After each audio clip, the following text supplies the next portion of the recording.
trigger happy and I give less than a fuck. Love me or hate me, I'ma show enough, rip shit up. It's Mr. Nothing, nice on a mic stand. Mic in the left and the zest in my right hand. I took a puff, had enough now, hold up. If that was Indo, niggas getting rolled up. What's good, folks? This is Acid Root. So I'm going to review Master P's 1996 album, Ice Cream Man. Now, basically, this project was before his breakout album, Ghetto D, from 1997.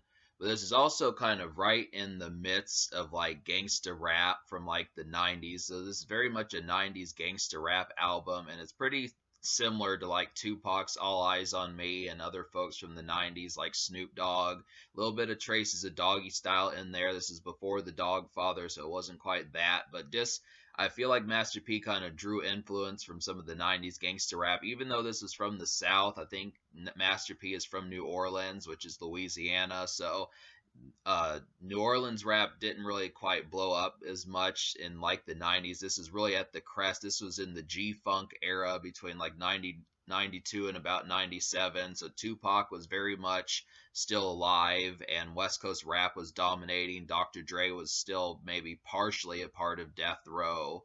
Death Row was huge. And the 90s gangsta persona, rappers like Coolio, Tupac, E40, Too Short, Snoop Dogg, some of those type people were really dominant around the time. But I look after it, this is a good example of an album that is gangster rap from the 90s, but is not quite California gangster rap. And it's interesting to kind of get that just because this gives off a lot of energetic vibes and a lot of vibes I was just not expecting from like that, from Master P's camp around that time. I definitely feel like it had some good kind of subversive kind of things that kind of did around these situations that just made it a lot of fun and just an extra angle in gangster rap if you're just completely used to California gangster rap. So that's kind of the situation.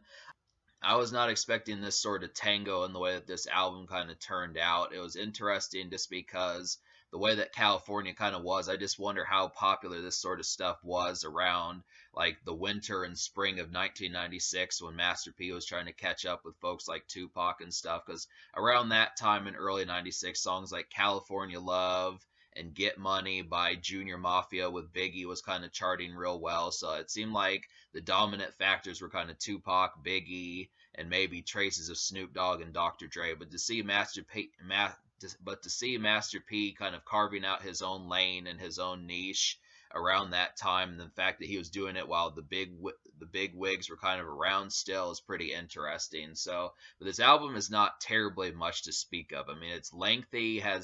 I didn't listen to the album that had Ghetto Won't Change on there. There was a reissue that had every song on there but Ghetto Won't Change, so I don't have that one, but there's still 17 songs on Ice Cream Man that I have listened to, and that's kind of the concept about it. So I just would have to say there were 3 singles that charted variously. I don't know how high they charted, but I think really Master P's breakout album was Ghetto D with songs like I Miss My Homies and also Make 'Em Say So he hadn't quite charted just yet, but he was on the cusp of doing it. It's just really, I don't know how many folks have said this in the past, but it really is too bad that Tupac and Master P never got to make a song together, because they had a lot of similar templates, a lot of similarities, and a lot of similar aesthetic that probably would have been perfect to have seen like a southern gangster rapper like Master P clash with like a rapper like Tupac who does like who can go from a song like California Love to I Ain't Mad at Ya to songs like Shawty Wanna Be a Thug, those type songs, just that sort of stuff. So it's just interesting to kind of get that. But Master P does have the rather extensive list of songwriting that maybe he's not quite on par with Tupac, E40, and Dr. Dre, but he does have some songwriting that kind of showcases that in terms of gangster rap, he has a good palette, and he's definitely pretty much in a lot of cases one of the flagship gangster rappers from the 90s if you're not talking West Coast. But so the first single was Mr. Ice Cream Man, and this to me just kind of came off as like a real kind of low-key, kind of like, yeah, Mr. Ice Cream Man felt like a ghetto song, just kind of real low-key and off to the side and stuff. But I look after it, it was just a real good kind of format just by how mellow the song kind of is. I mean, I think because this was seen as the lead single, this is a good reason why this album didn't quite chart as high as Ghetto D, but I do feel like it was a step in the right direction where this was kind of like one of those songs that where people could tell that Master P was brewing and on the verge of getting ready to blow up. But I just felt like the song didn't quite have the might. It definitely kind of gave me that very similar 90s ghetto kind of vibe where it just kind of has like a low key kind of in poverty kind of feel towards it. But this really feels like a standard drug dealing song in a lot of ways that Tupac didn't quite get into like the grits and the iron of like doing these type of songs. I feel like this is the type of song that E40 would have done, and maybe like Dr. Dre didn't really ever do songs like this, but this is just really kind of in the grits and like the flesh of being a hustler back in those times. And that just kind of happens to be the concept where folks like Jeezy and Young Jock and like Lil Wayne and other Southern rappers like T.I. really kind of emphasize this kind of more drug dealing music a lot further. But in terms of this being marketed as a single, for the most part, it was typically party songs, at least throughout the 90s, that were kind of depicted as far as like singles and that type of stuff. It just felt like when Snoop Dogg did Gin and Juice and Who Am I, but for Master P to just front out say the lead single is Mr. Ice Cream Man, which in terms of like supposing like teenage sets were to buy this album, it'd be kind of like, oh hey, what's up with that. So that's just kind of the concept, but it's interesting to kind of get that just because yeah, it's this is 90s hustle songs, 90s drug dealer type songs. It's interesting to kind of get that, but this is very low key and for lack of a better word, ghetto. But that's just kind of the concept about it. But it is a good song. I do like the production, the very mellow kind of low bar production on there. Bout It Part 2 really reminds me of a West Coast gangsta rap song. Has like these synths in here. I've heard them in like Grand Theft Auto San Andreas. I can't really think of, I've heard them in other 90s rap songs. I don't remember which ones they are, but it is a pretty good 90s gangsta rap song. And the Mia X is on here too. I don't know her that well, but this is a real nice one, real ferocious energy, at least for 1996. And this really feels like a West Coast song. This feels like a song that if Tupac would have been on, that would have been brilliant, or E40, some 90s rapper that could have completely torn it apart. And even Coolio would have been good on there, to someone from the West Coast that could have done it. But for what it is, I appreciated Master P being on there, but this just screams West Coast to me. And then the third single was No More Tears. I don't know how high this song charted, but this is kind of where Master P kind of realized that Tupac had an extra angle about him. Maybe not just Tupac specifically, but some of these other folks had like other angles, just to be able to go from doing like a club record and like a money record and some of those to kind of a more thought provoking and poetic and kind of insular and kind of more sensitive kind of topic as far as that kind of goes. I think Tupac actually had a song called No More Tears on like Me Against the World, but for what it is, I didn't really enjoy this song. This is the one single out of the three that I didn't enjoy. This was a little bit too sensitive and kind of thought provoking. I just really didn't appreciate the production. Even if I liked the topic and the title and how that was, I just felt like it was a little bit too emotional. He was too caught up in like his family woes and that type stuff to really be that enjoyable. I mean, Tupac just pulls it off better when he does that sort of song, but I just didn't quite enjoy that one. And speaking of songs like that, there's a number of songs that do try to replicate that sort of feeling, like Things Ain't What They Used to Be, and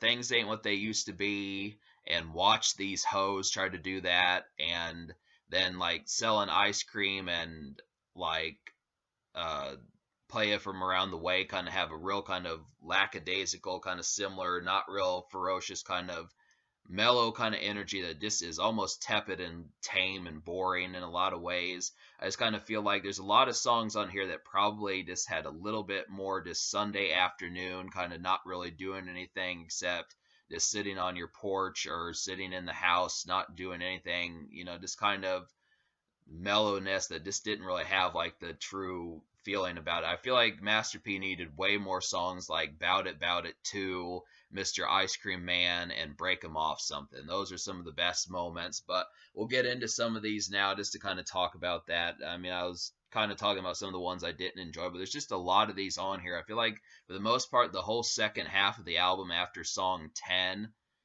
or even after like No More Tears, song 7. I mean, most of the best songs on this project are the first 6 songs that you hear, but minus Bout It 2, My Ghetto Heroes, and Never Ending Game, the rest of the album past like No More, or past How G's Ride, is just pretty bunk. And that's just the concept. A lot of these just have lousy energy, lousy kind of Sunday afternoon kind of feeling where nothing's going on. It's a little bit way too relaxed and just mellow in a bad way. And there's just not really any interesting spark to any of these. But that just kind of happened. So to talk about 17 songs and how many I didn't enjoy, I'm going to go ahead and list the 7 songs out of 17 or 18. I mean, I didn't listen to The Ghetto Won't Change, but out of 17 songs, out of 17 songs, I'm going to tell you the 7 songs I recommend to you. So, Half on a Bag of Dank, Mr. Ice Cream Man, My Ghetto Heroes, Never Ending Game, Bout It Part 2, How G's Ride, and Break 'em Off Something. So to talk about some of these, like Break 'em Off Something, I reviewed a very similar song to that by Gutta Gutta from Young Money. He did a song called Break 'em Off, which I think drew influence from this song. It has UGK on here, same beat, great song, just a real kind of ride out song, easily kind of cruising across the town, that type of stuff. UGK do a great job on there. They're typically good at finding like these Cadillac cruising kind of songs with the swisher in the car and that type stuff.